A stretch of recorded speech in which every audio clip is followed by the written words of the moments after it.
The other annuity, of course, that you could buy is what we refer to as a deferred annuity. And if you remember in the previous sessions, we said that the difference between an immediate annuity and a deferred annuity is that in the immediate annuity, you're giving me a bag of money and then you expect the cash flow within a year. So every month, whatever the case may be.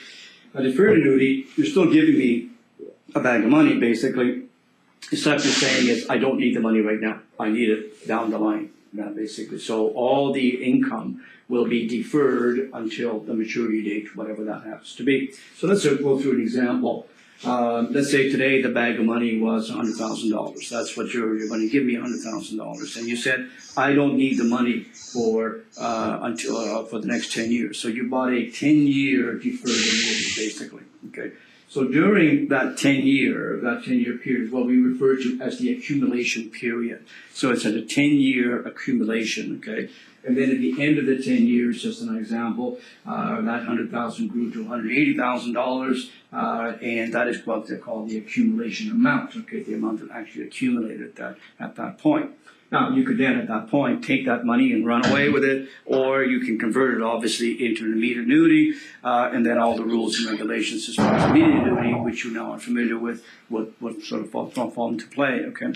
But the key element here is that in this period of time, okay, that you've given us this 100,000, it will grow at a certain rate of interest, whatever that happens to be. So if you remember in the previous session, we talked about future value, for example. So here's my 100,000 that I'm giving you. How much money are you going to give me, you know, at the other end in 10 years? So that accumulation period will grow over, so N is 10, so to speak, over a period of time, okay?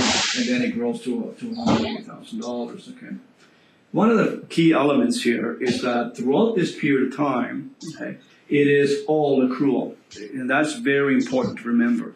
In that here, what we're doing is every single year, you are going to get a T5, let's say, of interest charge. So you have to pay tax as this money grows every single year. And eventually we get to this number here, okay, every single year.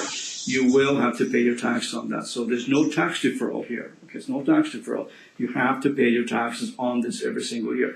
Even though you never actually took the money out. You left it on deposit there because you wanted to grow and all that, so compounding, you know, all those kind of things there. So even though you're allowed to sit there, you will get a T5, basically, that will say, here's how much interest we paid you. We deposited, we credited your account with X dollars worth of interest, and you will have to pay tax on that, okay? So there's no way of deferring any tax. It's an immediate situation, and that's why they call it that a deferred annuity is all accrued, okay? It's all accrual, basically. In other words, what a deferred annuity doesn't have, and there's no choice, really, is there's no prescribed option. So remember that in immediate annuity, we said you want it prescribed or non-prescribed. In other words, you want it accrual or non-accrual sort of space, basically. In deferred annuity, we never ask you that question. In a deferred annuity, it's all accrued. And so therefore, there is no prescribed option. So if you ask in the exam, what is it that a deferred annuity loses? What it loses, of course, is the prescribed nature. There is no such thing as a prescribed deferred annuity. The next thing you have to look at is what happens in between that 10th year. Within that 10 years, let's say, should you change your mind? Okay, some things happened. 7th year, you said, look, I need the money. I have to have commitments, whatever. In other words, you have to cancel this contract before the 10-year maturity date happens. Then what you're going to have is market value adjustments. Very important. Okay, these are your cost factors. Because you turned around, okay, you basically, you broke the deal. Okay, and because you broke that deal, we're going to charge you. We're going to charge you for breaking that deal. So market value adjustments are important. So for example, going back to the example of a mortgage, if you had a 5-year term mortgage, a fixed term for 5 years, and you came into me in the 3rd year and said, I want out, cancel my mortgage and everything else, I'm going to penalize you. What is that? It's a market value adjustment. So it's the exact same principle here. You said to us, here's my 100,000, I don't need it for 10 years. So now we invest in long-term bonds, whatever it was, to cover for the duration of that 10 years. Now you come along in the 7th year and you say to me, I need the money. Well, I'm going to charge you. I'm going to charge you a market value adjustment. And different companies may do it different ways. So for example, one of the most common ways is what they call an interest rate adjustment. So let's say that I agree to pay you 10%, let's say, if you left the money in there for 10 years. Okay, so that was the interest rate. So I started compounding this thing at the rate of 10%. In the 7th year, you come along and you say, I want out of this today, right, basically. I will now adjust the interest accumulation to reflect the fact that what would I have paid you had I known that it was only going to be for 7 years. So it may be 6.5% instead of 10%. So all this calculation then is all redone, the whole bit.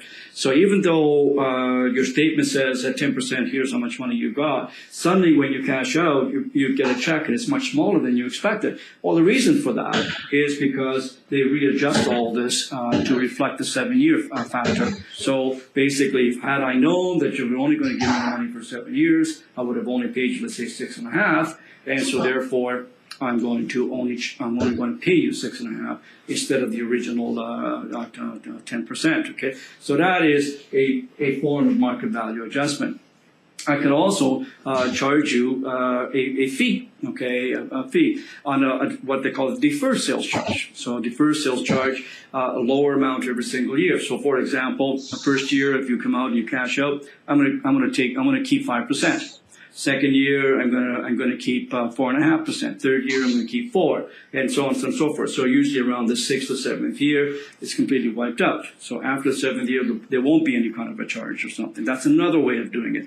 And so that's referred to as a deferred sales charge. Okay. So there's various different ways that companies will try to recover that money because you told us you were going to give us the money for 10 years, and you did not live up to that commitment. And so therefore, we're going to have to penalize you. And the penalty will be a market value adjustment. So once again, you need to read over the deferred annuity contract very carefully with your consumer to make sure that they fully understand that, this is a long-term investment. And should you come in anytime before that and ask for the money, while we may be able to give it to you, the penalties could be quite severe. And you may want to use the example of a mortgage. Most people are familiar with the penalties that could be assumed if you basically cancel the mortgage prior to the actual maturity date and everything else. Okay, and we'll see you next time.